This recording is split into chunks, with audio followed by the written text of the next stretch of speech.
Hello everyone, welcome back to my channel the story teller girl once again. আমি সুমাইয়া সাদিক আবার আপনাদের মাঝে চলে এসেছি এবং আজকে আমি যে গল্পটি নিয়ে এসেছি সেটি হচ্ছে হুমায়ুন আহমেদের মিসির আলি সিরিজের একটি গল্প। আমাদের আজকের গল্পের নাম মিসির আলির চশমা। এই বইটি অন্য প্রকাশ থেকে সর্বপ্রথম প্রকাশিত হয়েছিল বইমেলা 2008 সনে। আমরা সরাসরি গল্পে চলে যাচ্ছি। অদ্ভুত এক যন্ত্রে বাটির মতো জায়গা, বাটিতে থুতনি রেখে চোখ মেলে তাকিয়ে থাকতে হয়।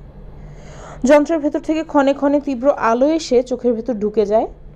তখন বুকের ভেতর ধক করে ওঠে। মনে হয় কেউ একজন তীক্ষ্ণ এবং লম্বা একটা সূচ চোখের ভেতর দিয়ে মগজে ঢুকানোর চেষ্টা করছে।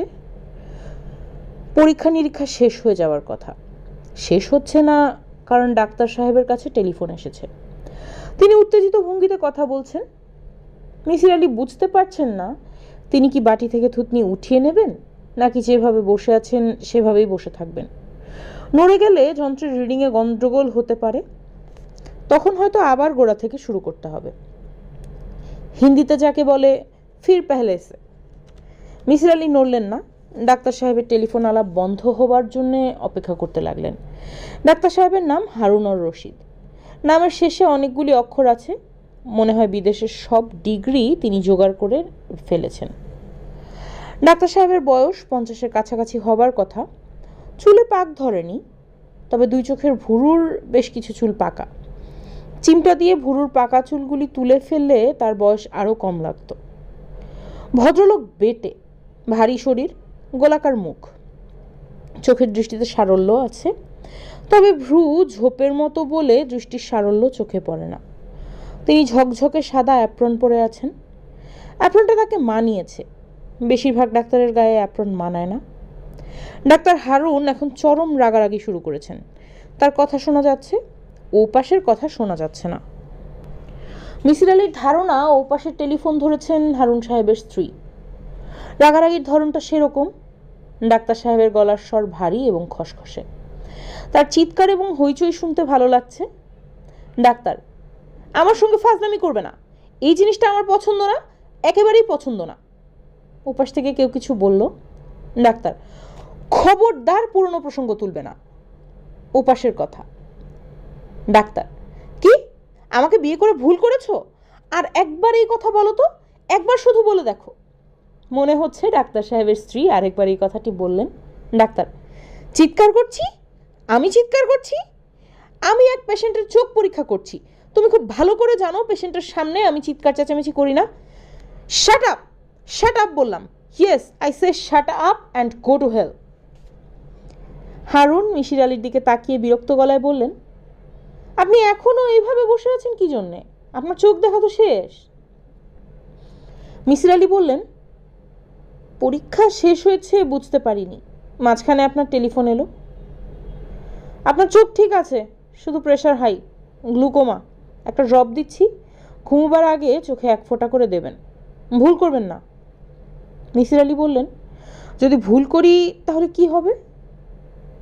ডাক্তার নির্বিকার গলায় বললেন, অন্ধ হয়ে যাবেন, আর কি। অন্ধ হয়ে যাব? হ্যাঁ, 15 দিন পর আবার আসবেন। ভালো কথা, আপনাকে ফি দিতে হবে না। মিসির আলি বিস্মিত হয়ে বললেন, কেন? হারুন বললেন, আপনাকে আমি চিনি, আপনি বিখ্যাত মানুষ। আমি বিখ্যাত মানুষদের কাছ থেকে ফি নেই না। বিখ্যাত মানুষরা 10 জায়গায় আমার কথা বলেন, তাদের কথার অনেক গুরুত্ব, এতে প্রসার দ্রুত বাড়ে। মিসির আলি বললেন, আপনি মনে হয় ভুল করছেন, আমাকে অন্য কারোর সঙ্গে গুলিয়ে ফেলছেন। আমি বিখ্যাত কেউ না, আমি অতি সাধারণ একজন। হারুন ভ্রু কুঁচকে বললেন, আপনার নাম কি? মিসির আলি। হারুন বললেন, তাহলে তো ভুলই করেছি, মেজর মিস্টেক। আমি আপনাকে নাটক করে এমন কেউ ভেবেছি। চেহারা খুব পরিচিত লেগেছে। ভালো কথা, আপনি কি অভিনয় করেন? গত সপ্তাহে টিভিতে কি যেন এক নাটক দেখলাম, আপনি সেখানে ছিলেন? জি না। অতি বোগাস এক নাটক, তারপরেও শেষ পর্যন্ত দেখেছি। নাটকের নামটা মনে পড়ছে না, ন দিয়ে নামের শুরু, এইটুকু মনে পড়ছে। আচ্ছা শুনুন, আপনি হাফ ফি দেবেন। আমার 400 টাকা ফি, আপনি 200 দেবেন। হাফ কেন? প্রথমবার বাই মিস্টেক ফ্রি বলেছিলাম এই জন্যে। আপনি আশা করে বসেছিলেন ফ্রি হয়ে গেছে, যখন দেখলেন হয়নি তখন আশা ভঙ্গ হয়েছে। হয়েছে কিনা বলুন। মিসির আলি কি বলবেন ভেবে পেলেন না। বোঝা যাচ্ছে এই ডাক্তার বিচিত্র স্বভাবের, তার সঙ্গে চিন্তা ভাবনা ছাড়া কথা বলা ঠিক না। ফি দিয়ে চলে যেতে পারলে বাঁচা যেত। চোখের ড্রপের দামটা এখনো তিনি লিখে দেননি। হারুন ভ্রুকুচকে বললেন, কি হলো, জবাব দিচ্ছেন না কেন? আপনার আশাভঙ্গ হয়েছে না? মনটা খারাপ হয়েছে না? সামান্য হয়েছে, এই জন্যেই ফি হাফ করে দিলাম। প্রেসক্রিপশনটা লিখে দিলে চলে যেতাম। হারুন কাগজ টেনে নিলেন। কলমদানি থেকে কলম বার করতেই আবার টেলিফোন। মনে হচ্ছে তার স্ত্রী, কারণ ডাক্তার টেলিফোন ধরেই খ্যাক খ্যাক করে উঠলেন। তোমার প্রবলেমটা কি? রোগী দেখছি, এর মধ্যে একের পর এক টেলিফোন। আমাকে শান্তি মতো কিছু করতে দেবে না? ওপাশে কিছু কথা। সব সময় টাইম মেনটেন করা যায় না, রোগীর চাপ থাকে, ক্রিটিক্যাল কেস থাকে। তর্ক করবে না। স্টপ তর্ক, স্টপ। যাও, আজ আমি বাসাতেই যাব না, ক্লিনিক থাকবো, সোফায় ঘুমাবো। যা ভাবছো তা না, চেম্বারে কেউ শক করে থাকে না। হারুন টেলিফোন নামিয়ে মিসির আলির দিকে তাকিয়ে বিরক্ত গলায় বললেন, আপনি বসে আছেন কেন? প্রেসক্রিপশনটার জন্য অপেক্ষা করছি। I drop. হারুন ড্রয়ার খুলে একটা প্যাকেট মিসির আলির দিকে বাড়িয়ে দিয়ে বললেন, মেজাজ খুবই খারাপ, প্রেসক্রিপশন লিখতে পারবো না, এটা নিয়ে যান। রাতে ঘুমাবার সময় এক ড্রপ করে দেবেন। দাম কত? দাম দিতে হবে না, ওষুধ কোম্পানি থেকে স্যাম্পল হিসেবে পাই। স্যাম্পলের ওষুধ বিক্রি করার অভ্যাস আমার নেই। দরিদ্র রোগীদের ফ্রি দিয়ে দেই। ধন্যবাদ। 1 মাস পর আবার আসবেন। আগে বলেছিলেন 15 দিন পর আসতে, এখন বলছি 1 মাস পর। জি, আসবো।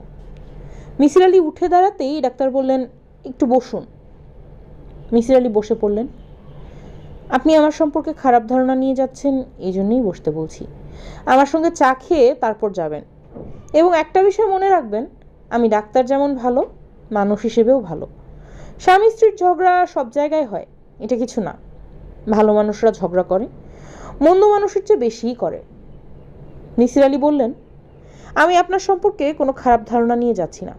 আপনি খুব ভালো ডাক্তার, এটা জেনেই আপনার কাছে এসেছি। আপনি দামি একটা আই ড্রপ বিনা টাকায় আমাকে দিয়েছেন, এটা প্রমাণ করে যে আপনি মানুষ হিসেবেও ভালো। দামি আই ড্রপ বুঝলেন কিভাবে? প্যাকেটের গায়ে লেখা 1200 টাকা রিটেল প্রাইস। আরে তাই তো, এত সহজ ব্যাপার মাথায় আসেনি। মিসির আলি বললেন, এরকম হয়, মাঝে মাঝে পর্যবেক্ষণ শক্তি এবং লজিক একসঙ্গে কাজ করে না। হারুন আনন্দিত গলায় বললেন, নামটা মনে পড়েছে, নদীর মোহনা। মিসির আলি বললেন, নাটকের নামটার কথা বলছেন? জি জি, নামকরণটা ভুল হলো না? মোহনা তো নদীরই হবে, সমুদ্রের মোহনা হবে না। নাটকের নাম শুধু মোহনা রাখলেই হতো, তাই না? কিংবা নদী নাম হলেও চলতো। নায়িকার নাম নদী, লম্বা একটা মেয়ে, তবে তার চোখে মনে হয় সমস্যা আছে, সারাক্ষণ চোখ মিটমিট করছে। আমার কাছে এলে বিনা ভিজিটে চোখ দেখে দিতাম। দরজা ফাঁক করে কে একজন উকি দিচ্ছে, তার চেহারায় ভয়। ডাক্তার তার দিকে তাকিয়ে ধমকে উঠলেন, কি চাও? স্যার, বাসায় যাবেন না? তুমি গাড়ি নিয়ে চলে যাও, শামসুকে বলো 2 কাপ চা দিতে, চিনি আলাদা দিতে বলবে, লিকার যেন ঘন হয়। সত্যিই চলে যাব স্যার? মিথ্যা চলে যাওয়া বলে তো কিছু নাই, গাধার মতো কথা। Get lost. ম্যাডামকে গিয়ে বলবে স্যার আজ আসবে না। ভীত মানুষটা সাবধানে দরজা বন্ধ করলো। বন্ধ করার আগে একটা দীর্ঘ নিঃশ্বাস ফেলল।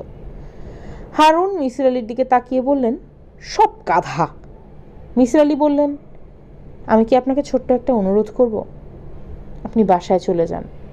আপনার স্ত্রী একা, ওনার নিশ্চয়ই মনটা খারাপ। আজ আপনাদের একটা বিশেষ দিন, ম্যারেজ ডে। কে বলেছে আপনাকে? অনুমান করছি। হারুন রাগী গলায় বললেন, আমি মিথ্যা পছন্দ করি না। আপনাকে কেউ নিশ্চয়ই বলেছে। অনুমান বলে পৃথিবীতে কিছু নেই। মিসির আলি বললেন, আপনার অফিসে আপনার এবং আপনার স্ত্রীর ছবি আছে, বাচ্চা কাচ্চার ছবি নেই। যিনি অফিসে স্ত্রীর ছবি রাখেন তিনি বাচ্চা কাচ্চার ছবিও অবশ্যই রাখেন, সেই থেকে অনুমান করছি। আপনাদের ছেলে মেয়ে নেই, আপনার স্ত্রী বাসায় একা। আজ আমাদের ম্যারেজ ডে, এটা বুঝলেন কিভাবে? আজ 6 তারিখ। দেয়ালে যে ক্যালেন্ডার ঝুলছে সেখানে 6 তারিখটা লাল কালি দিয়ে গোল করা। আমার স্ত্রীর বা আমার জন্মদিনও তো হতে পারে। মিসির আলি বললেন, আপনার জন্মদিন হবে না, কারণ নিজের জন্মদিন মনে থাকে। আপনার স্ত্রীর জন্মদিনও হবে না। স্ত্রীরা জন্মদিনের স্বামী দেরি করে বাড়ি ফিরলে তেমন রাগ করে না। ম্যারেজ ডে ভুলে গেলে বা সেই দিনে দেরি করে স্বামী ঘরে ফিরলে রাগ করে। তাছাড়া গোল চিহ্নের ভেতর লেখা এম, এটা ম্যারেজ ডের আদ্যাক্ষর হওয়ার কথা। হারুন বললেন, আপনি তো যথেষ্ট বুদ্ধিমান লোক। মিসির আলি বললেন, খুব বুদ্ধিমান না, তবে কার্যকারণ নিয়ে চিন্তা করতে আমার ভালো লাগে। আপনি করেন কি? আমি কিছুই করি না, অবসরে আছি। আগে কি করতেন? সাইকোলজি পড়াতাম। আপনার কি কোনো কার্ড আছে? জি না। হারুন বেশ কিছুক্ষণ এক দৃষ্টিতে মিসির আলির দিকে তাকিয়ে বললেন, এখন আমি আপনাকে চিনেছি। আপনাকে নিয়ে অনেক বই লেখা হয়েছে। আমার স্ত্রী আপনার বিশেষ ভক্ত। এম দিয়ে আপনার নাম, মেহের আলী বা এই জাতীয় কিছু। আপনার নামটা কি বলুন তো? আগে একবার বলেছিলেন, ভুলে গেছি, সরি ফর দ্যাট। আমার নাম মিসির আলী। আপনার কি টেলিফোন আছে? সেল ফোন একটা আছে। হারুন আগ্রহ নিয়ে বললেন, নাম্বারটা লিখুন তো, শায়লাকে দিব, সে খুবই খুশি হবে। আচ্ছা, আপনি নাকি যে কোনো সমস্যার সমাধান চোখের নিমিষে করে ফেলেন, এটা কি সত্যি? সত্যি না। যে কোনো মানুষকে দেখে ভূত ভবিষ্যৎ বর্তমান সব বলে দিতে পারেন, এটা কি সত্যি? সত্যি না। শায়লা আপনার বিষয়ে যা জানে সবই তো দেখি ভুল। মগ ভর্তি চা চলে এসেছে। আগের লোকই চা এনেছে। ডাক্তার ধমক দিয়ে বললেন, ফজলু, তোমাকে না চলে যেতে বললাম, তুমি ঘুরঘুর করছো কেন? স্টুপিড, যাও, সামনে থেকে যাও, গাড়িতে বসে থাকো। স্যার কি বাসায় যাবেন? যেতে পারি, এখনও সিদ্ধান্ত নিতে পারিনি। চা খেয়ে তারপর সিদ্ধান্ত নিব। এখন গেট লস্ট। ফজলু চলে গেল। মিসির আলি লক্ষ্য করলেন ফজলুর মুখ থেকে ভয়ের ছাপ কমেছে, তাকে আনন্দিত মনে হচ্ছে। হারুন মিসির আলির দিকে তাকিয়ে বললেন, চা ভালো হয়েছে, খান। বিস্কিট আছে, বিস্কিট দেব? ভালো বিস্কিট। বিস্কিট লাগবে না। হারুন সামান্য ঝুঁকে এসে খানিকটা গলা নামিয়ে বললেন, আপনি কি ভূত বিশ্বাস করেন? মিসির আলি বিস্মিত হয়ে বললেন, না। হারুন আনন্দিত গলায় বললেন, আমিও না। মিসির আলি বললেন, ভূতের প্রসঙ্গ এলো কেন? হারুন জবাব দিলেন না। তাকে এখন বিব্রত মনে হচ্ছে। মিথ্যা কথা ধরা পড়ে গেলে মানুষ যেমন বিব্রত হয় সেরকম। মিসির আলি বললেন, আপনি কি কখনো ভূত দেখেছেন? হারুন ক্ষীণ স্বরে বললেন, মিসির আলি বললেন, একটু আগেই বলেছেন আপনি ভূত বিশ্বাস করেন না।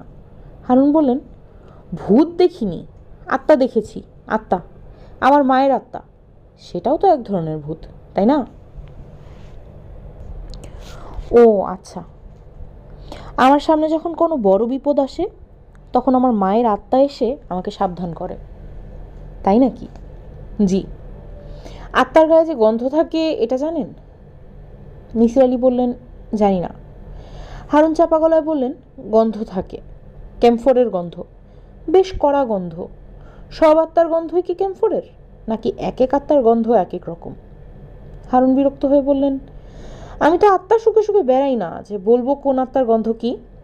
আমি শুধু আমার মার আত্মাকেই দেখি, তাও সবসময় না, যখন আমি বিপদে পড়ি তখন দেখি। তিনি আমাকে সাবধান করে দেন। মিসির আলি বললেন, উনি শেষ কবে আপনাকে সাবধান করেছেন? হারুন প্রশ্নের জবাব না দিয়ে চট করে উঠে দাঁড়িয়ে বললেন, দেরি হয়ে যাচ্ছে, যাই। বলে অপেক্ষা করলেন না, অ্যাপ্রন পরা অবস্থাতেই দরজা খুলে বের হয়ে গেলেন। মিসির আলির কাপের চা এখনও শেষ হয়নি। চাটা খেতে অসাধারণ হয়েছে। তার কি উচিত চা শেষ না করেই উঠে যাওয়া? একা একা ডাক্তারের চেম্বারে বসে চুকচুক করে চায়ের কাপে চুমুক দেওয়াও তো অস্বস্তিকর। হঠাৎ করে বাইরে থেকে কেউ ধাক্কা দিয়ে দরজা বন্ধ করে তালা লাগিয়ে দিলেও তো বিরাট সমস্যা। যদিও সেই সম্ভাবনা খুবই কম, তারপরেও সম্ভাবনা থেকে যায়। প্রবাবিলিটির একটা বইয়ে পড়েছিলেন যে কোনো মানুষের হঠাৎ করে শূন্যে মিলিয়ে যাওয়ার সম্ভাবনাও আছে। মিসির আলি চা শেষ করলেন। তাড়াহুড়া করলেন না, ধীরে সুস্থেই শেষ করে চেম্বার থেকে বের হলেন। গেটের কাছে ডাক্তার সাহেবের সঙ্গে তার দেখা হয়ে গেল। তিনি গাড়ির পাশে দাঁড়িয়ে আছেন, গা থেকে অ্যাপ্রন খুলে ফেলেছেন, যার জন্য তাকে অন্যরকম লাগছে। ডাক্তারের হাতে সিগারেট। তিনি মিসির আলির দিকে তাকিয়ে বললেন, গাড়িতে উঠুন, আপনাকে পৌঁছে দিই। আপনি থাকেন কোথায়? মিসির আলি বললেন, আমি ঝিকাতলায় থাকি, আপনাকে পৌঁছাতে হবে না, আমি রিক্সা নিয়ে চলে যাব। আপনাকে গাড়িতে উঠতে বলছি, উঠুন, ড্রাইভারের পাশের সিটে বসবেন। মিসির আলি উঠলেন। এই মানুষটাকে না বলে লাভ হবে না। হারুন সেই শ্রেণীর মানুষ যারা যুক্তি পছন্দ করে না। হারুন বললেন, ড্রাইভারের পাশের সিটে বসতে কি আপনার অস্বস্তি লাগছে? না। অস্বস্তি লাগা তো উচিত। আমি আরাম করে পেছনের সিটে বসবো আর আপনি ড্রাইভারের পাশে হেল্পারের মতো বসবেন, এটা তো এক ধরনের অপমান। আপনি অপমান বোধ করছেন না? মিসির আলি বললেন, অপমান বোধ করছি না। তাছাড়া গাড়ি ড্রাইভার চালাবে না, আপনি চালাবেন। এই ক্ষেত্রে আপনার পাশে বসাই শোভন। গাড়ি আমি চালাবো আপনি বুঝলেন কিভাবে? মিসির আলি বললেন, আপনি গাড়ি নিয়ে চলে যাননি, আমার জন্য অপেক্ষা করছিলেন, কারণ আপনি আমাকে আরও কিছু বলতে চান। সেই ক্ষেত্রে আপনি আমাকে আপনার পাশে বসাবেন, এটাই স্বাভাবিক। আমাকে ড্রাইভারের পাশে বসিয়েছেন, সেখান থেকে ধারণা করেছি গাড়ি আপনি চালাবেন। হারুন হাই তুলতে তুলতে বললেন, ঠিকই ধরেছেন, আপনার বুদ্ধি ভালো, আমার বুদ্ধি নেই। স্কুলে আমার নাম ছিল হাবা হারুন। হারুন নামে কেউ আমাকে ডাকতো না, সবাই ডাকতো হাবা হারুন। কলেজে আমার নাম হলো হা হা, হাবা থেকে হা এবং হারুন থেকে হা নিয়ে হা হা। গাড়ি মিরপুর সড়কে উঠে এসেছে রাত 11টার কাছাকাছি। এখনও রাস্তায় ভিড়। গাড়ি চলছে ধীর গতিতে, প্রায়ই থামতে হচ্ছে। হারুন বিরক্ত হচ্ছেন না, ক্যাসেটে গান ছেড়ে দিয়েছেন, হিন্দি গান হচ্ছে। বয়স্ক এবং গুরুত্বপূর্ণ টাইপ মানুষরা সাধারণত গাড়িতে হিন্দি গান শোনেন না। এই যে শুধু শুনছেন তা না, যথেষ্ট আনন্দও পাচ্ছেন। গানের সঙ্গে স্টিয়ারিংয়ে হাত দিয়ে তালও দিচ্ছেন। মিসির আলি বললেন, আপনি আমাকে কিছু বলবেন? হারুন বললেন, ভেবেছিলাম বলবো, এখন ঠিক করেছি বলবো না। মিসির আলি বললেন, তাহলে আমাকে যে কোনো জায়গায় নামিয়ে দিয়ে চলে যান, আপনার দেরি হচ্ছে। হারুন বললেন, আপনাকে বাসায় পৌঁছে দেওয়ার কথা বলে গাড়িতে তুলেছি, এখন পথের মাঝখানে নামিয়ে দেব না। মিসির আলি বললেন, পথে নামালেই আমার জন্য সুবিধা, কারণ আমি হোটেলে ভাত খেয়ে তারপর বাসায় যাব। বাসায় আমার রান্নার ব্যবস্থা নেই। আমি আপনাকে বাসায় নামিয়ে দিব, সেখান থেকে আপনি যেখানে ইচ্ছা যাবেন। আই কিপ মাই ওয়ার্ডস। মিসির আলি চুপ করে গেলেন। অসময়ে চা খাওয়ার জন্যে ক্ষুধা মরে গিয়েছিল, এখন আবার তার অস্তিত্ব টের পাওয়া যাচ্ছে। কলিজা ভুনা খেতে ইচ্ছা করছে, ঝাল কলিজা ভুনা, সঙ্গে পেঁয়াজ কাঁচামরিচ। মিসির আলি সাহেব। জি। কোনো গন্ধ কি পাচ্ছেন? এয়ার ফ্রেশনারের গন্ধ পাচ্ছি। হারুন গান বন্ধ করে দিয়ে বললেন, এয়ার ফ্রেশনারের গন্ধ আপনার কাছে কেমন লাগছে? মোটামুটি লাগছে। এয়ার ফ্রেশনারের গন্ধ আমার কখনোই ভালো লাগে না। হারুন বললেন, আপনি কেমফোরের গন্ধ পাচ্ছেন? গাড়িতে কোনো এয়ার ফ্রেশনার নেই। আমার মায়ের আত্মা আমাদের সঙ্গে আছে বলেই এই গন্ধ। ও আচ্ছা। আপনি খুব হেলাফেলা করে ও আচ্ছা বলেছেন, এটা ঠিক করেননি। আমি সিজিওফ্রেনিক পেশেন্ট না। স্কুল জীবনে আমাকে হাবা হারুন বলা হলেও আমি হাবা না। আপনার মা কি প্রায়ই আপনার সঙ্গে থাকেন? যখন কোনো বড় বিপদ আমার সামনে থাকে তখন তিনি আমার সঙ্গে থাকেন। মিসির আলি বললেন, আপনি কি কোনো বড় বিপদের আশঙ্কা করছেন? করছি। জানতে পারি বিপদটা কি? আমি খুন হয়ে যাব, কেউ একজন আমাকে খুন করবে। কে খুন করবে সেটাও আমি জানি। My mother told me. Misir Ali বললেন, তিনি কি সরাসরি আপনার সঙ্গে কথা বলেন নাকি স্বপ্নে বলেন? হারুন বললেন, তিনি নানাভাবে আমার সঙ্গে কমিউনিকেট করেন, মাঝে মাঝে স্বপ্নেও করেন। আপনার মা কি বলেছেন? কে আপনাকে খুন করবে? আপনি জেনে কি করবেন? কৌতূহল থেকে প্রশ্ন করেছি, বলতে না চাইলে বলবেন না। ডাক্তার গলা নামিয়ে বললেন, আমাকে খুন করবে আমার স্ত্রী, ওর নাম শায়লা। মিসির আলি বললেন, খুন কবে হবেন সেটা কি আপনার মা আপনাকে বলেছেন? বলেছেন, তবে খুব নির্দিষ্ট করে কিছু বলেননি। জন্ম মৃত্যুর বিষয় নির্দিষ্ট করে আত্মারা কিছু বলতে পারে না, ওদের ক্ষমতার সীমাবদ্ধতা আছে। আমার খুন হওয়ার কথা আজ রাতে। মিসির আলি ধাক্কার মতো খেলেন। একটা মানুষ ভাবছে সে রাতে খুন হবে, তারপরও স্বাভাবিকভাবে গাড়ি চালাচ্ছে। নানান কায়দাকানুন করে এই কারণেই বাসায় যাওয়া পেছাচ্ছি। আপনাকে নামিয়ে দিয়ে কোনো একটা হোটেলে চলে যাব। মিসির আলি কী বলবেন ভেবে পেলেন না। মানুষটা মানসিকভাবে অসুস্থ। এতটা অসুস্থ তা শুরুতে বোঝা যায়নি। হারুন বললেন, আমাকে কিভাবে মারবে জানতে চান? কিভাবে? বিষ খাইয়ে মারবে। বিষের নাম জানতে চান? Potassium cyanide. পটাশিয়াম সায়ানাইডের নাম জানেন তো? KCN। নাম জানি। আপনার স্ত্রী পটাশিয়াম সায়ানাইড পাবেন কোথায়? তার কাছে আছে। সে একটা প্রাইভেট ইউনিভার্সিটির কেমিস্ট্রির চেয়ারম্যান। সে কি করবে জানেন? কোনো একটা খাবারে এই জিনিস মিশিয়ে দিবে। আপনি কি আপনার আশঙ্কার কথা আপনার স্ত্রীকে জানিয়েছেন? জানিয়েছি। তার ধারণা আমার প্যারানয়া হয়েছে। ভালো সাইকিয়াট্রিস্ট দিয়ে আমার চিকিৎসা করানো উচিত। এই কারণেই আপনাকে সে খুঁজছে। মিসির আলি বললেন, আমাকে এখানে নামিয়ে দিন, সামনের গলিতেই আমার বাসা। হারুন বললেন, আপনাকে আপনার বাসার সামনে নামাবো, আপনার বাসাটা চিনে আসবো। আপনার আপত্তি নেই তো? কোনো আপত্তি নেই। আমার মাকেও আপনার বাসাটা চেনানো দরকার। প্রয়োজনে তিনি আপনার সঙ্গে যোগাযোগ করবেন। আমার মায়ের নাম সালমা রহমান। মিসির আলির জানতে ইচ্ছা করছে সালমা রহমান কি দ্বিতীয় বিবাহ করেছিলেন কিনা। হারুনুর রশিদ ডাক্তারের নাম। তার বাবার নাম যদি রশিদ হয় তাহলে সালমা রহমান না হয়ে সালমা রশিদ নাম হবার কথা। মিসির আলি বললেন, আপনার বাবার নাম জানতে পারি? কেন? কৌতূহল। আমার বাবার নাম আব্দুর রশিদ। আপনার বাবা কি জীবিত? বাবা মারা গেছেন। আপনার মা কি দ্বিতীয় বিবাহ করেছিলেন? হারুন বিরক্ত গলায় বললেন, ব্যক্তিগত প্রশ্ন করবেন না। ব্যক্তিগত প্রশ্ন আমি পছন্দ করি না। আমার মাও পছন্দ করে না। লাইক মাদার লাইক সান। মিসির আলি বললেন, আমি আপনার সাইকিয়াট্রিস্ট, সেই কারণেই ব্যক্তিগত প্রশ্ন করছি। হারুন বললেন, আপনি আমার সাইকিয়াট্রিস্ট না, আপনি আমার একজন রোগী। ভদ্রতা করে আমি যাকে বাসায় নামিয়ে দিচ্ছি। মিসির আলি বললেন, এই সামনে গাড়ি রাখুন। ডান দিকের ফ্ল্যাটের বাড়ির একতলায় আমি থাকি। আপনি কি নামবেন? না। আপনি বলেছিলেন আপনার মাকে আমার বাসা চিনিয়ে দেবেন। হারুন রাস্তার পাশে গাড়ি পার্ক করে দরজা খুলে নামলেন। তার চোখে ভরসা হারানো মানুষের দৃষ্টি। যে মানুষ বুঝে উঠতে পারছে না তার কি করা উচিত। মিসির আলির বসার ঘরের বেতের চেয়ারে ডাক্তার হারুন বসে আছেন। তাকে অসম্ভব ক্লান্ত লাগছে। মনে হচ্ছে চেয়ারেই ঘুমিয়ে পড়বেন। তার মাথা ঝুলে আছে। থুতনি বুকের সঙ্গে প্রায় লাগানো। তার চোখ খোলা। তবে ঘুমন্ত মানুষের নাক দিয়ে যেমন ঘর ঘর আওয়াজ হয় সেরকম আওয়াজ হচ্ছে। হঠাৎ আওয়াজ বন্ধ হলো। হারুন মাথা তুলে বললেন, আপনি একা থাকেন? মিসির আলি হ্যাঁসূচক মাথা নাড়লেন। হারুন বললেন, আপনার বাসায় কি এক্সট্রা বেড আছে? মিসির আলি বললেন, নেই। এক্সট্রা বেড থাকলে আপনার এখানেই থেকে যেতাম, হোটেলে যেতাম না। আমার মায়ের আপনার বাসা পছন্দ হয়েছে। তিনি পুরো বাড়ি ঘুরে দেখেছেন। মিসির আলি বললেন, এখন কি তিনি আমাদের সঙ্গে আছেন?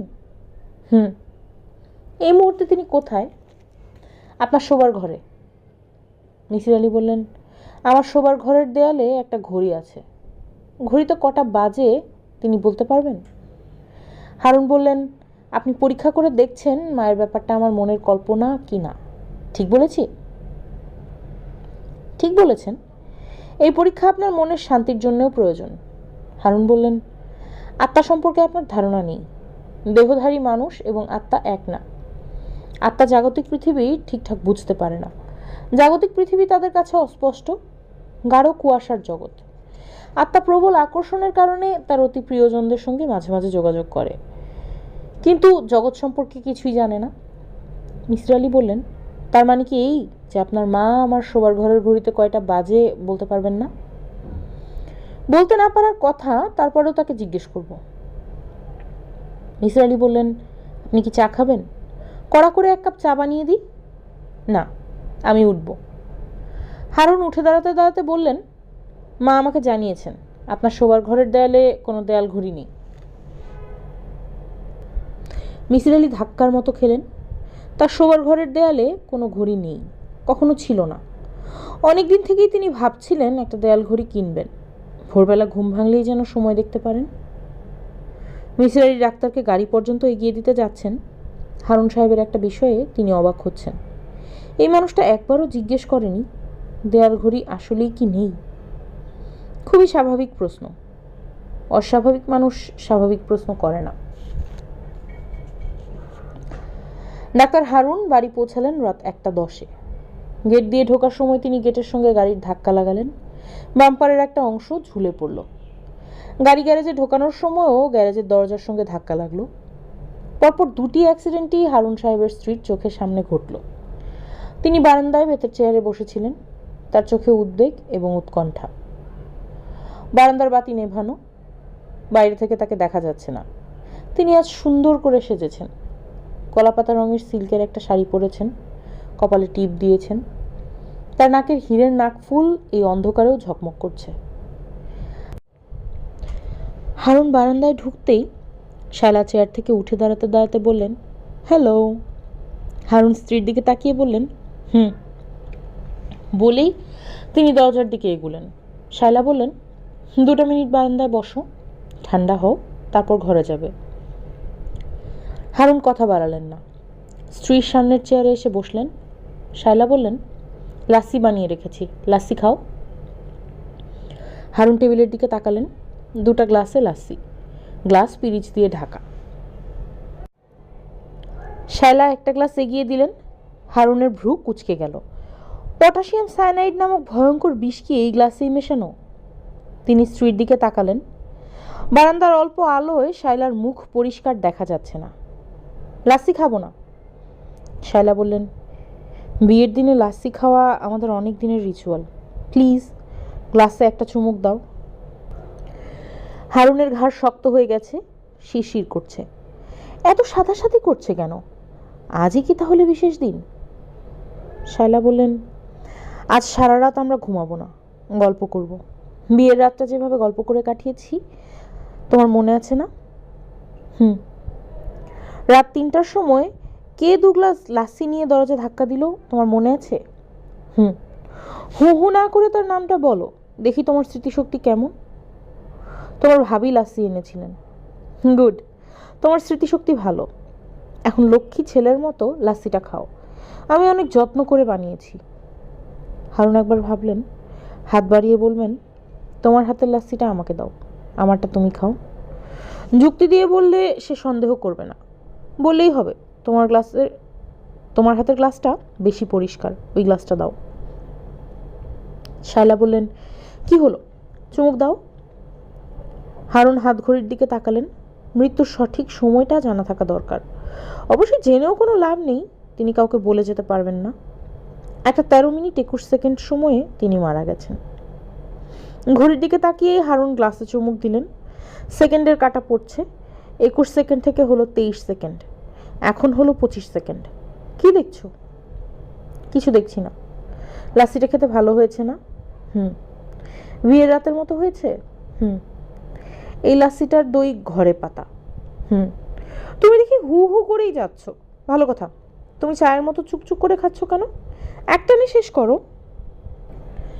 হারুন একটানে গ্লাস শেষ করলেন, ঘড়ি থেকে চোখ ফিরিয়ে নিলেন। মৃত্যু হবার হলে এতক্ষণে হয়ে যেত। শায়লা বললেন, আমি বাথটাব পানি দিয়ে ভর্তি করে রেখেছি, তুমি আরাম করে সময় নিয়ে গোসল করবে, তারপর আমরা একসঙ্গে খাবো। আমি খেয়ে এসেছি। কোথায় খেয়ে এসেছো? এক পেশেন্টের বাসায় গিয়েছিলাম, পেশেন্ট জোর করে খাইয়ে দিয়েছে। মেনু কি ছিল? কই মাছের ঝোল আর আর আর কি? ইলিশ মাছ ভাজা। আরাম করে খেয়েছো? হুম। শায়লা ছোট্ট নিঃশ্বাস ফেলে বললেন, কই মাছের কাটার জন্যে তুমি রাতে কই মাছ খাও না, ইলিশ মাছ খাও না, গন্ধ লাগে এই কারণে। আজ এই 2 নিষিদ্ধ বস্তুই খেয়ে এসেছো, তাও তোমার এক পেশেন্টের বাড়িতে, যেখানে তুমি জানো আজ আমাদের ম্যারেজ ডে। বাসায় বিশেষ খাবারের ব্যবস্থা করা হয়েছে। জানো না? জানি। তুমি কি সত্যিই খেয়ে এসেছো? না। শায়লা বললেন, মিথ্যে কথাটা কেন বলেছো আমি জানি না, নিশ্চয়ই কোনো কারণ আছে। কারণ জানতে চাচ্ছি না, আমি আজ কোনো কিছু নিয়েই হইচই করব না, ঝগড়া করব না। হারুন বললেন, তুমি তো কখনোই হইচই করো না, ঝগড়া করো না। তা ঠিক, মাঝে মাঝে করতে ইচ্ছে করে। আজ রাতে টেলিফোন করে সিরিয়াস ঝগড়া করেছি না? এরকম আর হবে না। উঠো তো, গোসল করবে। হারুন উঠে দাঁড়ালেন। শায়লা বললেন, বলো দেখি আজ রান্না কি? আমার পছন্দের কোনো আইটেম? হয়েছে, কলিজা ভুনা, খিচুড়ি। Thank you. পেঁয়াজ কুচি করে ভিনেগার দিও। কলিজা ভুনার সঙ্গে ভিনেগার মেশানো পেঁয়াজ ভালো লাগে। শায়লা বললেন, দেয়া আছে। তোমার আরেকটা অতি প্রিয় খাবারও আছে, ঘিয়ে ভাজা শুকনা মরিচ। Thank you again. বাথটাবের পানিতে গা ডুবিয়ে হারুন শুয়ে আছেন। পানি শীতল, পানির শীতলতা শরীরে ছড়িয়ে পড়ছে। আরামদায়ক অভিজ্ঞতা। হারুনের হাতে বিয়ারের ক্যান। বিয়ারের ক্যানের উত্তাপ হিমাঙ্কের কাছাকাছি। ঠান্ডা বিয়ারে চুমুক দিতে ভালো লাগছে। স্নায়ু ঝিমিয়ে পড়ছে। স্নায়ুকে অলস করে দেওয়াটাও আনন্দময় প্রক্রিয়া। স্নানের সময় বরফ শীতল বিয়ারের ক্যানে চুমুক দেওয়ার অভ্যাস তিনি বিলেতে আয়ত্ত করেছেন। মাঝে মাঝেই তার মনে হয় বিদেশে যে অল্প কিছু ভালো অভ্যাস তিনি করেছেন, এটা তার একটা। হারুন। হারুন চমকে উঠলেন। তার মার গলা। এই গলা বিয়ারের ক্যানের মতোই শীতল। এমনভাবে চমকালেন যে বিয়ারের ক্যান তার হাত ফসকে বাথটাবের পানিতে পড়ে গেল। ক্যানটা তিনি অতি দ্রুত তুলে ফেললেন। তার আগেই অনেকখানি পানি ক্যানে ঢুকে গেল। হারুন। জি মা। তুই পীর বংশের ছেলে, এটা জানিস? তোর বাবার দাদা হুজুরের কেবলা ইরফান উদ্দিন কুতুবী কত বড় পীর ছিলেন সেটা জানিস? কিছু কিছু জানি, তুমি বলেছ। তুই এত বড় পীরের পুতি, আর তুই কিনা ন্যাংটো হয়ে মদ খাচ্ছিস? হারুন হাত বাড়িয়ে টাওয়েল নিয়ে কোমরে জড়াতে জড়াতে বললেন, বিয়ার মদ না মা। ইউরোপ আমেরিকায় পানির বদলে এই জিনিস খাওয়া হয়। অ্যালকোহলের পরিমাণ 5%-এরও নিচে। চুপ। হারুন চুপ করে গেলেন। তার নিঃশ্বাস ভারী হয়ে আসছে, মুখ শুকিয়ে আসছে। হারুন, বাতি নিভিয়ে দে।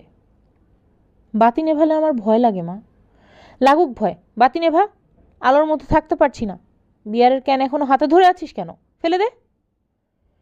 হারুন ক্যান রেখে উঠে দাঁড়ালেন, বাতি নেভালেন। বাথরুম হঠাৎ অন্ধকারে ডুবে গেল। হারুন কাঁপা কাঁপা গলায় বললেন, মা ভয় লাগছে। ভয়ের কি আছে? আমি আছি না? তোমাকে দেখতে পাচ্ছি না তো। আমাকে দেখবি কি করে, গাধা? কথা যে শুনতে পাচ্ছি সেই যথেষ্ট। মা, তুমি তো কথাও ভুলভাল বলো। কখন ভুলভাল কথা বললাম? তুমি বলেছিলে আজ রাতে বিষ খাওয়াবে, খাওয়াইনি তো। রাত কি শেষ হয়েছে? না। তুই কত বড় গাধা বুঝতে পারছিস? ডিনারের সময় বিষ দেবে মা? তোকে কিছুই বলবো না। মা, মা, তোর কথা শুনতে পাচ্ছি, মামা করতে হবে না। কি বলতে চাস বল। আমার একটা সন্দেহ তৈরি হয়েছে। মনে হচ্ছে তুমি আসলে আমার মনের কল্পনা। আমি কল্পনা? এক ধরনের অসুখ আছে, যে অসুখে রোগীর হেলুসিনেশন হয়। সে কথা শুনতে পায়, নানান কিছু দেখে। তোর ধারণা তোর সেই অসুখ হয়েছে? রোগ বাঁধিয়ে ঘরে বসে আছিস কেন? চিকিৎসার ব্যবস্থা কর। করব। আজ যে গাধাটার কাছে গিয়েছিলি, সেই কি তোর চিকিৎসা করাবে? এখনো ঠিক করিনি। দেরি করছিস কেন? ঠিক করে ফেল। সেও গাধা, তুইও গাধা। গাধার চিকিৎসা তো গাধাই করবে। আমাকে গাধা বলছো বলো, উনাকে কেন গাধা বলছো? যে বলে যুক্তির বাইরে কিছু নেই, তাকে গাধা বলবো না তো কি বলবো? ছাগল বলবো? এটাই ভালো। সে ছাগল, তুই গাধা। গাধা শোন, রাতে খেতে গিয়ে দেখবি কলিজা ভুনা 2টা প্লেটে রাখা, একটা তোর জন্যে, একটা তার জন্যে। তোরটাই বিষ দেয়া। যা বলার আমি বলে দিলাম। এখন বাতি জ্বালা। তোর বউ এক্ষুনি তোকে খেতে ডাকবে। যদি দেখে বাতি নেভানো, তাহলে নানান প্রশ্ন করবে। হারুন বাতি জ্বালালেন। প্রায় সঙ্গে সঙ্গেই বাথরুমের দরজায় টোকা পড়ল। শায়লা বললেন, হেই, এতক্ষণ লাগাচ্ছ কেন? টেবিলে খাবার দেওয়া হয়েছে, সব তো ঠান্ডা হয়ে যাবে। হারুন খেতে বসেই বললেন, কলিজা ভুনা 2টা বাটিতে কেন? শায়লা বললেন, তোমারটায় ঝাল দিয়েছি। আমি ঝাল খেতে পারি না বলে আমারটা আলাদা। ঝাল খাওয়া তো আমিও ছেড়ে দিয়েছি। কবে ছাড়লে? হারুন আমতা আমতা করলেন, কি বলবেন ভেবে পাচ্ছেন না। শায়লা বললেন, তুমি ঝাল খাওয়া ছেড়ে দিয়েছো এই তথ্য জানতাম না, এইমাত্র জানলাম। এখন থেকে সব কিছুই কম ঝালে রান্না হবে, আজ খেয়ে ফেলো প্লিজ। শায়লা স্বামীর প্লেটে কলিজা ভুনা তুলে দিলেন। হারুন খাচ্ছে, খেতে অসাধারণ হয়েছে। ভিনিগার দেওয়া পেঁয়াজের কারণে কলিজা ভুনার স্বাদ 10 গুণ বেড়ে গেছে। হারুন ঘড়ি দেখলেন, 6 মিনিট ধরে খাচ্ছেন। পটাশিয়াম সায়ানাইড দেওয়া থাকলে অনেক আগেই কর্মকাবার হয়ে যেত। মা আবারও ভুল করলেন। খাবারে পটাশিয়াম সায়ানাইড দেওয়া থাকলে মন্দ হতো না, এক ধাক্কায় সব ঝামেলা থেকে মুক্তি। মৃত্যুর পর মায়ের মতো আত্মা হয়ে যেখানে ইচ্ছা সেখানে ঘুরে বেড়ানো। হারুন ঠিক করলেন, আত্মা হতে পারলে তিনি মাঝে মাঝে শায়লাকে ভয় দেখাবেন। ধরা যাক সে ক্লাস নিচ্ছে, সেকেন্ড ল অফ থার্মোডিনামিক্স পড়াচ্ছে, তিনি হঠাৎ ঘাড়ের কাছে বড় করে নিঃশ্বাস ফেললেন। কিংবা রাতে শায়লা যখন ঘুমোবে তিনি তার পায়ের বুড়ো আঙুল কামড়ে ধরবেন। আত্মারা কি কামড়াতে পারে? মাকে জিজ্ঞেস করে জানতে হবে। কি ভাবছো? কিছু ভাবছি না। তোমাকে দেখে মনে হচ্ছে তুমি কিছু নিয়ে চিন্তা করছো। হারুন দীর্ঘ নিঃশ্বাস ফেলে বললেন, আত্মা নিয়ে চিন্তা করছি, সোল। ও আচ্ছা, আত্মার প্রপার্টি নিয়ে ভাবছি। তবে সমস্যা হচ্ছে আত্মা কোনো বস্তু না, পরাবস্তু। পরাবস্তুর ধর্ম পৃথিবীর বিজ্ঞান ধরতে পারবে না। শায়লা বললেন, তুমি কি ভালো একজন ডাক্তার দেখাবে, একজন সাইকিয়াট্রিস্ট? দেখাবো, মিসির আলি সাহেবকে দেখাবো, ওনার সঙ্গে আজ দেখা হয়েছে। সত্যি? শায়লা, তুমি জানো আমি মিথ্যা কথা বলি না। জানো না? জানি। হারুনের খাওয়া শেষ হয়েছে, পানি খাওয়া দরকার। পানির গ্লাসের দিকে হাত বাড়িয়েও শেষ পর্যন্ত কুটিয়ে নিলেন। তার মন বলছে পানির গ্লাসেই মেশানো আছে ভয়ঙ্কর কেসিএন। অবশ্যই পানির গ্লাসে মেশানো। পানি হবে বর্ণহীন, এই গ্লাসের পানি নীলচে।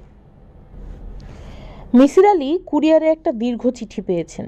চিঠির প্রেরকের নাম শায়লা রশিদ। পুনশ্চতে লেখা, ডক্টর হারুনুর রশিদ নামে যে চোখের ডাক্তার আপনার চিকিৎসা করছেন আমি তার স্ত্রী।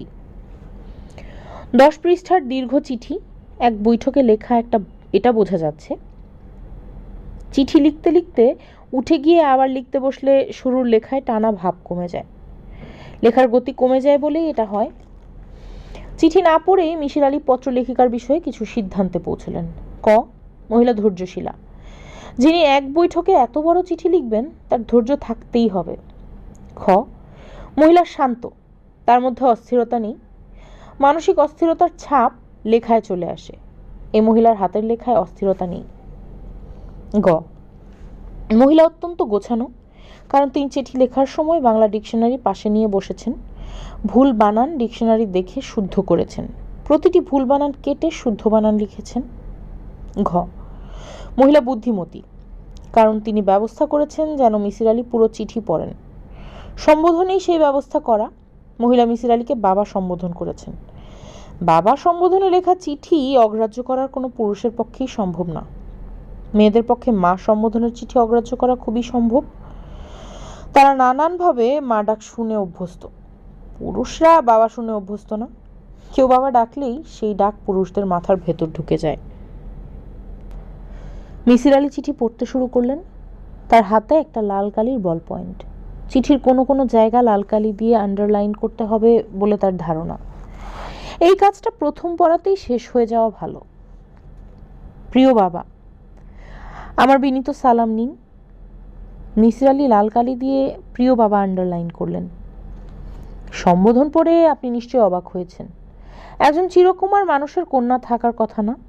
কন্যা স্থানীয়রা অনেকেই থাকবে, তারা বাবা ডাকবে না, চাচা ডাকবে কিংবা আধুনিক কেতায় আঙ্কেল ডাকবে। আপনাকে আমি কেন বাবা ডাকছি তা অন্য কোনো দিন ব্যাখ্যা করব। মিসির আলি আবারও লাল কালি দিয়ে দাগ দিলেন। অন্য কোনো দিন ব্যাখ্যা করব, এই বাক্যের নিচে দাগ পড়ল।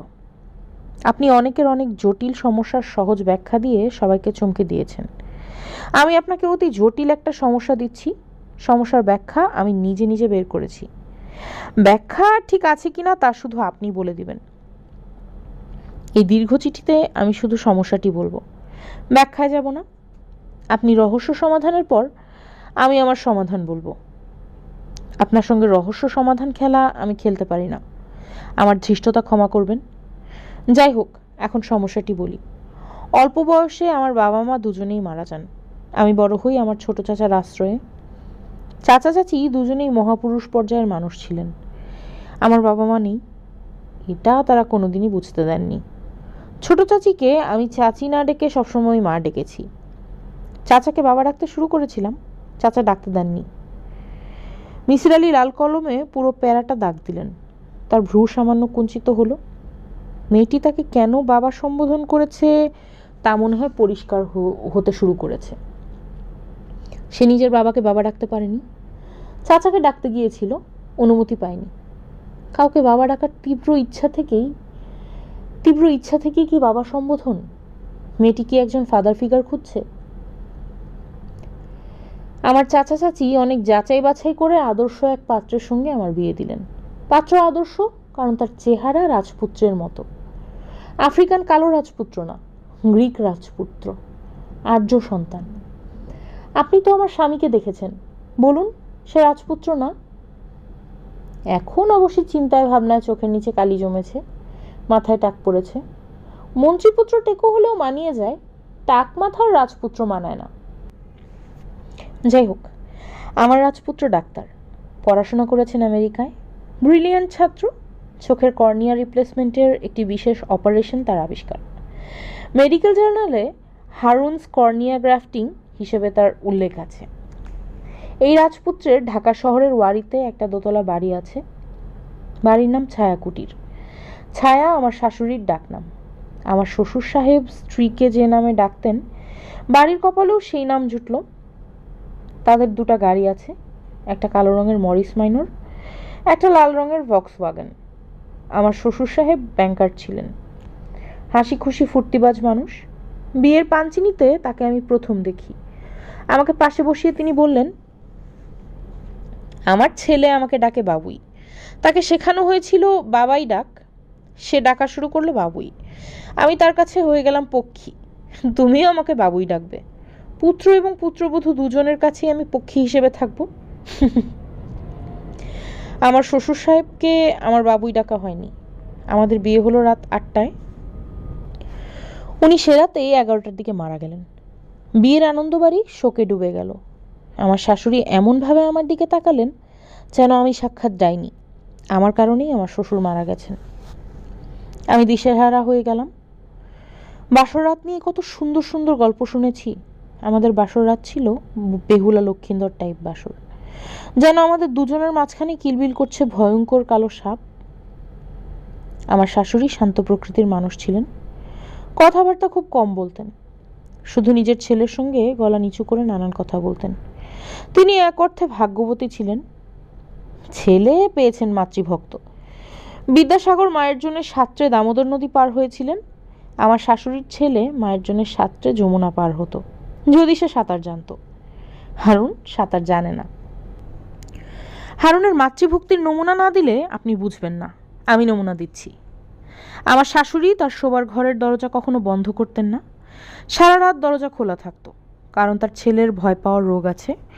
ভয় পেলে সে যেন যে কোনো সময় মার ঘরে যেতে পারে, সেই ব্যবস্থা। এমন অনেকবার হয়েছে। গভীর রাতে ঘুম ভেঙে দেখেছি আমার বিছানার পাশে সে নেই। আমি আমার শাশুড়ির ঘরে উকি দিয়ে দেখেছি মাতা পুত্র খাটের উপর বসে গল্প করছে, দুজনই আনন্দিত। আমি সবসময় চেষ্টা করতাম ওরা যেন আমার উপস্থিতি টের না পায়, কিন্তু প্রতিবারই আমার উপস্থিতি আমার শাশুড়ি টের পেতেন এবং বিরক্ত কিন্তু শান্ত গলায় বলতেন, বৌমা তুমি শুয়ে পড়ো, আমি ওকে পাঠাচ্ছি। আমার এবং হারুনের আলাদা কোনো জীবন ছিল না। মনে করুন রেস্টুরেন্টে খেতে যাব, সেখানেও আমার শাশুড়ি। হারুন মাকে ছাড়া কোথাও যাবে না। আমার শাশুড়ি আপত্তি করতেন, তিনি বলতেন, তোরা দুজন খেতে যাচ্ছিস যা, আমি কেন? হারুন রেগে গিয়ে বলতো, তোমাকে ছাড়া আমি যদি রেস্টুরেন্টে খেতে যাই তাহলে আমার নাম হারুন রশিদ না, আমার নাম কুত্তা রশিদ। এরপর আর কারোরই বলার কিছু থাকে না। তবে একবার শুধু আমরা দুজন কক্সবাজারে বেড়াতে গিয়েছিলাম, গাড়ি নিয়ে গিয়েছিলাম। গাড়ি হারুন ড্রাইভ করেছে, আমি বসেছি তার পাশে। কি আনন্দের ভ্রমণ যে সেটা ছিল, থামতে থামতে যাওয়া, পথের পাশের ছোট্ট চায়ের দোকানে গাড়ি থামিয়ে চা খাওয়া। যাওয়ার পথে এক জায়গায় হাট পড়ল। আমরা গ্রাম্য হাটে ঘুরে বেড়ালাম, কাঁচামরিচ পটলের দাম করলাম। হারুন বলল, ওই দেখো গরু ছাগলের হাট, দরদাম করে একটা ছাগল কিনে ফেলবো নাকি? আমি বললাম, কিনবেই যখন ছাগল কেন, এসো একটা গরু কিনে ফেলি, গাড়ির ছাদে করে নিয়ে যাই। আনন্দ করতে করতে আমরা কক্সবাজারে পৌঁছালাম রাত 8টার দিকে। পর্যটনের একটা মোটেল আছে, শৈবাল নাম। সেখানে আমাদের একটা ডিলাক্স রুম বুকিং দেওয়া ছিল। শৈবালের লাউঞ্জে এসে আমি হতভম্ব হয়ে দেখি আমার শাশুড়ি বিশাল এক সুটকেস নিয়ে লাউঞ্জে বসে আছেন। প্রথম ভাবলাম চোখে ভুল দেখেছি। আমি হারুনের দিকে তাকালাম। সে আনন্দিত গলায় বলল, শায়লা, মাকে দেখে তুমি সারপ্রাইজ হয়েছো কিনা বলো? আমি শীতল গলায় বললাম, সারপ্রাইজ হয়েছি। সে বলল, বেশি সারপ্রাইজ না মিডিয়াম সারপ্রাইজ? আমি বললাম, বেশি সারপ্রাইজ। হারুন বলল, তোমাকে সারপ্রাইজ দেওয়ার জন্যে আমি এই কাজ করেছি। মাকে প্লেনের টিকিট কেটে দিয়ে এসেছিলাম। আমরা রওনা হবার পর মা প্লেনে উঠেছেন, আমাদের আগে পৌঁছেছেন। ভালো করেছি না? আমি বললাম, ভালো করেছো। হারুন বলল, আমি সাঁতার জানি না তো, মা পাশে থাকলে ভয় নেই। মা আবার সাঁতারে এক্সপার্ট। আমি শাশুড়ির কাছে গিয়ে তার পা ছুঁয়ে সালাম করলাম। তিনি আমার মাথায় হাত রেখে অনেকক্ষণ দোয়া করলেন। কক্সবাজার ট্রিপটা আমার জন্য খুবই গুরুত্বপূর্ণ ছিল। আমার ধারণা সেখানে আমি কনসিভ করি। এইসব জিনিস মেয়েরা বুঝতে পারে। আমি আমার বাবুর নামও ঠিক করে ফেলেছি। ছেলে হোক বা মেয়েই হোক, আমার বাবুর নাম হবে সাগর। কক্সবাজার থেকে ফেরার 8 মাসের মাথায় সাগরের জন্ম হলো। কি সুন্দর ফুটফুটে ছেলে, বড় বড় চোখ। আমি তার চোখের দিকে তাকালেই সাগর দেখতে পাই। বাবুকে যখনই কোলে নিতাম আমার কাছে মনে হতো আমার যা পাওয়ার আমি পেয়ে গেছি। এই পৃথিবীতে আমার আর কিছু চাইবার নেই। 1 সেকেন্ডের জন্যও বাবুকে চোখের আড়াল করতে ইচ্ছে করতো না। বাধ্য হয়ে আমি বাবুকে না দেখে থাকতাম, কারণ আমি তখন কেমিস্ট্রির লেকচারারশিপের চাকরি পেয়েছি। সরকারি কলেজের চাকরি। ক্লাস বেশি না, কিন্তু ছুটির দিন ছাড়া প্রতিদিনই যেতে হতো। প্রিন্সিপাল ছিলেন খুবই কড়া। চিল আকাশের দিকে ওড়ে, তার দৃষ্টি থাকে স্থলে। আমি কলেজে ছাত্র পড়াই, আমার মন পড়ে থাকে বাবুর কাছে। আমার শাশুড়ি কি ঠিকমতো দেখাশোনা করছেন? কাজের মেয়েটা কি পানি সেদ্ধ করে ফর্মুলা বানাচ্ছে, নাকি ট্যাপের পানি দিয়ে কাজ সারছে? সাগর কি ভেজা কাঁথায় শুয়ে আছে? তার কাঁথা কি সময় মতো বদলানো হচ্ছে? তাকে গোসল দেওয়ার সময় কানে পানি ঢুকে নিত? বিছানার ঠিক মাঝখানে তাকে শোয়ানো হচ্ছে তো? সিলিং ফ্যানের নিচে শোয়ানো হচ্ছে না তো? কত রকম দুর্ঘটনা হয়। দেখা গেল ফ্যান সিলিং থেকে খুলে নিচে পড়ে গেছে। একটা শিশুকে একা বড় করা যায় না, সবার সাহায্য লাগে। হারুনের কোনো সাহায্য আমি পেলাম না। সব বাবাই প্রথম সন্তান নিয়ে আহ্লাদ করে, বাচ্চা কোলে নিয়ে বসে থাকা, ছবি তোলা। হারুন তার কিছুই করলো না। একসময় সে আলাদা বিছানা করে ঘুমোতে শুরু করলো। রাতে বাচ্চা জেগে থাকে, কান্নাকাটি করে, তার নাকি ঘুমের সমস্যা হয়। একদিন অবাক হয়ে দেখি হারুনের গলায় 2টা তাবিজ। নাটকে গ্রামের চরিত্রে অভিনয় করলে মোটা মোটা রূপার তাবিজ পরে, সেরকম তাবিজ। আমি বললাম, তাবিজ কিসের? সে জবাব দেয় না, আমতা আমতা করে। খুব চেপে ধরায় বলল, মা দিয়েছেন, সামনে আমার মহাবিপদ, এই জন্যেই তাবিজ। এই তাবিজে বিপদ কাটা যাবে। আমি বললাম, উনি কি করে বুঝলেন সামনে তোমার মহাবিপদ? হারুন বলল, মা স্বপ্নে দেখেছেন। উনি স্বপ্নে যা দেখেন তাই হয়। স্বপ্নে কি দেখেছেন? হারুন অন্যদিকে চোখ ফিরিয়ে বলল, মার স্বপ্ন তোমাকে বলবো না। কেন বলবে না? মা নিষেধ করেছেন। আমি অতি দ্রুত 2 2 4 মেলালাম। আমাকে স্বপ্ন বলতে নিষেধ করা হয়েছে, এর অর্থ একটাই, স্বপ্নে আমার ভূমিকা আছে। খুব সম্ভব হারুনের মহাবিপদের সঙ্গে আমি যুক্ত। আমি বললাম, তোমার মহাবিপদে কি আমার কোনো ভূমিকা আছে? মহাবিপদটা কি আমি ঘটাচ্ছি? হারুন মেঝের দিকে তাকিয়ে বলল, আমি বললাম, তোমাকে আমি খুন করছি এরকম কিছু? হারুন আবার বলল, খুনটা করছি কিভাবে? গলা টিপে? হারুন বলল, ছুরি দিয়ে গলা কেটে। এই জন্যে কি তুমি আলাদা ঘুমাও? তুমি বুদ্ধিমান আধুনিক একজন মানুষ, বিদেশে পড়াশোনা করেছো, স্বপ্নের মতো হাস্যকর জিনিস তুমি বিশ্বাস করো না? তাহলে গলার তাবিজ ঝুলিয়ে ঘুরছো কেন? তাবিজ খোলো। না। না কেন? মা রাগ করবে। মাই কি তোমার সব? আমি কিছু না? তোমার ছেলে কিছু না? হারুন জবাব দিল না। আমি বললাম, তোমাকে একটা অনুরোধ করব। তোমাকে সেই অনুরোধ রাখতে হবে। বলো, রাখবে? হারুন বলল, রাখবো।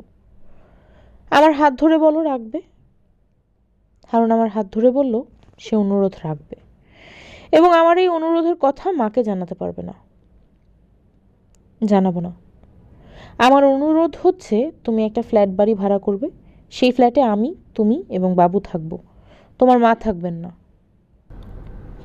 হারুনের মুখ হঠাৎ ফ্যাকাশে হয়ে গেল। দিনে দুপুরে ভূত দেখলে মানুষের যে অবস্থা হয় সেই অবস্থা। সে বিড়বিড় করে বলল, এই স্বপ্নটাই মা দেখেছেন। আমি বললাম, বিড়বিড় করবে না, পরিষ্কার করে বলো, এই স্বপ্নটাই মা দেখেছেন মানে কি? হারুন বলল, মা স্বপ্ন দেখেছেন মাকে এ বাড়িতে রেখে আমরা 3 জন আলাদা ফ্ল্যাট ভাড়া করেছি। তারপর তুমি আমাকে খুন করেছো। আমি কঠিন গলায় বললাম, তোমার মা স্বপ্নে যাই দেখুন, তুমি আমাকে কথা দিয়েছো আলাদা ফ্ল্যাট ভাড়া করবে। তুমি যদি ফ্ল্যাট ভাড়া না নাও তাহলে আমি কিন্তু বাবুকে নিয়ে চাচার বাসায় চলে যাব। বাকি জীবন তুমি আমার বা তোমার ছেলের দেখা পাবে না। আই মিন ইট। হারুন বলল, ফ্ল্যাট ভাড়া করব। সত্যি? হ্যাঁ, সত্যি। হারুন সত্যি সত্যি ফ্ল্যাট ভাড়া করলো। 3 তলায় 4 কামরার সুন্দর ফ্ল্যাট, দক্ষিণে খোলা, বারান্দা আছে। ফ্ল্যাট দেখে আমি মুগ্ধ। হারুনদের পুরনো বাড়ির উঁচু সিলিং আমার খুব অপছন্দ ছিল। সেই বাড়ির চারদিকে বড় বড় গাছপালা, গাছের জন্য বাড়িতে আলো ঢুকতে পারতো না এমন অবস্থা। ফ্ল্যাট বাড়িটায় অনেক আলো হাওয়া। এপ্রিল মাস থেকে বাড়ি ভাড়া নেওয়া হলো। আমরা ঠিক করলাম এপ্রিল মাসের 1 তারিখ, এপ্রিল ফুলস ডে, সেদিন নতুন ফ্ল্যাটে না গিয়ে 2 তারিখে উঠব। আমি ভেবেছিলাম আমার শাশুড়ি ব্যাপারটা নিয়ে খুব হইচই করবেন, বেঁকে দাঁড়াবেন। সেরকম কিছুই করলেন না, বরং শান্ত গলায় বললেন, ঠিক আছে যাও, সপ্তাহে 1 দিন বাবুকে এনে আমাকে দেখিয়ে নিয়ে যাবে। আমি বললাম, অবশ্যই। শাশুড়ি বললেন, তোমার চাচার বাড়ি থেকে কাউকে স্থায়ীভাবে এনে তোমাদের ফ্ল্যাটে রাখতে পারো কিনা দেখো। তুমি কলেজে চলে যাবে, কাজের মেয়েদের হাতে এত ছোট বাচ্চা রেখে যাওয়া ঠিক না। আমি বললাম, সে ব্যবস্থা করব। মহা আনন্দে আমি গোছগাছ শুরু করলাম। নতুন সংসার শুরু করতে যাচ্ছি, সেই আনন্দেও আমি আত্মহারা। মার কঠিন বলয় থেকে হারুনের মুক্তিও অনেক বড় ব্যাপার। এপ্রিল মাসের 2 তারিখ বাড়ি ছাড়ব। 1 তারিখে দুর্ঘটনা ঘটল, আমার বাবু মারা গেল। আমি তখন কলেজে প্র্যাকটিক্যাল ক্লাস নিচ্ছি। কলেজের প্রিন্সিপাল হঠাৎ ক্লাসে ঢুকে বললেন, শায়লা, আপনি এক্ষুনি বাড়ি যান, আপনার বাচ্চা অসুস্থ, আমার গাড়ি আছে, গাড়ি নিয়ে যান। বাড়িতে পৌঁছে দেখি আমার শাশুড়ি মৃত বাচ্চা কোলে নিয়ে পাথরের মূর্তির মতো বসে আছেন। তিনি ক্ষীণ গলায় বললেন, বৌমা, সব শেষ। আমার বাচ্চাটি কিভাবে মারা গেল, তার কি হয়েছিল, আমি কিছুই জানতে পারিনি। আমার শাশুড়ি আমাকে বলেননি। যে কাজের মেয়েটি বাচ্চার দেখাশোনা করত তাকেও পাওয়া যায়নি। দুর্ঘটনার দিন কাচের জগ ভাঙার মতো অতি গুরুতর অপরাধে তার চাকরি চলে যায়। আমার শাশুড়ি তাকে বেতন দিয়ে বিদায় করে দেন। বাসায় একজন কেয়ারটেকার থাকতো, সবুর মিয়া। সবুর মিয়াও ঘটনার সময় বাসায় ছিল না। শাশুড়ি তাকে কি এক কাজে নারায়ণগঞ্জ পাঠিয়েছেন। আমি শাশুড়ির কাছ থেকে ঘটনা জানতে চেয়েছি, তিনি কিছুই বলেননি। শুধু বলেছেন, আমি কিছু বলবো না, তোমরা ফ্ল্যাট বাড়িতে চলে যাও, আমাকে কিছু জিজ্ঞেস করবে না। আমি বাচ্চাটার সুরত হাল করাতে পারতাম, তার জন্য পুলিশ কেস করতে হতো। সেটা করা সম্ভব ছিল না। আমার নিজের মাথাও তখন পুরোপুরি খারাপ হয়ে গিয়েছিল। চোখ বন্ধ করলেই দেখতাম আমার ছোট্ট বাবু হামাগুড়ি দিয়ে আমার দিকে আসছে। তার সব ঠিক আছে, হাসি হাসি মুখ, বড় বড় মায়াভর্তি চোখ, শুধু মুখ দিয়ে টপ টপ করে রক্তের ফোঁটা পড়ছে। দীর্ঘদিন গুলশানের এক মনোরোগ ক্লিনিকে আমাকে কাটাতে হয়েছে। সেখানেই আমি একবার ঘুমের ওষুধ খেয়ে সুইসাইডের চেষ্টা করি। তারপর অনেক দিন কেটে গেছে। আমার শাশুড়ি মারা গেছেন, স্বাভাবিক মৃত্যু। ডায়রিয়া হয়ে মহাখালী কলেরা হাসপাতালে শেষ নিঃশ্বাস ফেলেছেন।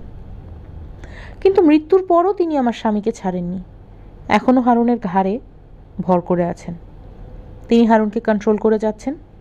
হারুন তার জীবিত মায়ের দ্বারা যেভাবে চালিত হতো, মৃত মাও তাকে সেইভাবেই চালিত করছে। আমাদের আর কোনো ছেলে মেয়ে হয়নি, কারণ আমার শাশুড়ি তার অতি আদরের ছেলেকে বলেছেন যেন আমার সঙ্গে কোনো শারীরিক সম্পর্ক না হয়। আমি আপনাকে লেখা আমার এই দীর্ঘ চিঠি এখানে শেষ করছি। আপনাকে বাবা সম্বোধন করেছি যেন আপনি চিঠির এক কন্যার প্রতি দয়া করেন এবং চিঠি কন্যার পুত্রের মৃত্যু রহস্য বের করেন। আমার ধারণা এই রহস্য ভেদ হওয়া মাত্র হারুনের মোহমুক্তি ঘটবে। সে তার মৃত মাকে ঘাট থেকে ঝেড়ে ফেলবে। আমি হারুনকে নিয়ে সত্যিকারের সংসার শুরু করতে পারবো। বিনীতা, চিঠি কন্যা শায়লা। পুনশ্চ 1। বাবা, আপনি আমার এই চিঠির বিষয়টি যদি হারুনের কাছ থেকে লুকিয়ে রাখেন তাহলে খুব খুশি হব। সে এমনিতেই মানসিকভাবে বিপর্যস্ত। চিঠির বিষয়ে জানলে সে আরও আওলায় যাবে। আমি এই অবস্থাটা চাচ্ছি না। সাইকিয়াট্রিস্ট হিসেবে আপনি তার চিকিৎসা করুন, তাও চাচ্ছি না। তার অসুস্থতা আপনি সারাতে পারবেন না। জগতের কোনো সাইকিয়াট্রিস্টের এই ক্ষমতা নেই। পুনশ্চ 2। দীর্ঘ চিঠিতে অনেক কঠিন কঠিন বিষয় লিখেছি। এখন হালকা কিছু লিখি, একটা ধাঁধা ধরি, দেখি আপনি পারেন কি না। ধাঁধাটার 2টা অংশ আছে। এমন একটি প্রাণী যে বাস করে পানিতে, কিন্তু সে স্থলের প্রাণী। স্থলের প্রাণী হয়েও একবারও সে স্থলে যায় না, জীবন পার করে দেয় পানিতে। প্রাণীটির নাম কি? খ। এটিও একটি প্রাণী। এই প্রাণীটি জলের প্রাণী। তার জন্ম মৃত্যু সবই কিন্তু স্থলে। জলজ প্রাণী হয়েও সে একবারও জলের ধারে কাছে যায় না। বাবা, আপনি কি বিরক্ত হলেন? চিঠির জন্য বিরক্ত না হলেও পুনশ্চতে যে ধাঁধার কথা লিখেছিলাম তার জন্য নিশ্চয়ই বিরক্ত হয়েছেন। এই ধাঁধা দুটির একটা সমস্যা আছে। উত্তর না জানলে কষ্ট হয়, নিজেকে তুচ্ছ মনে হয়। আমি অনেক দিন এই কষ্টের ভেতর দিয়ে গিয়েছি।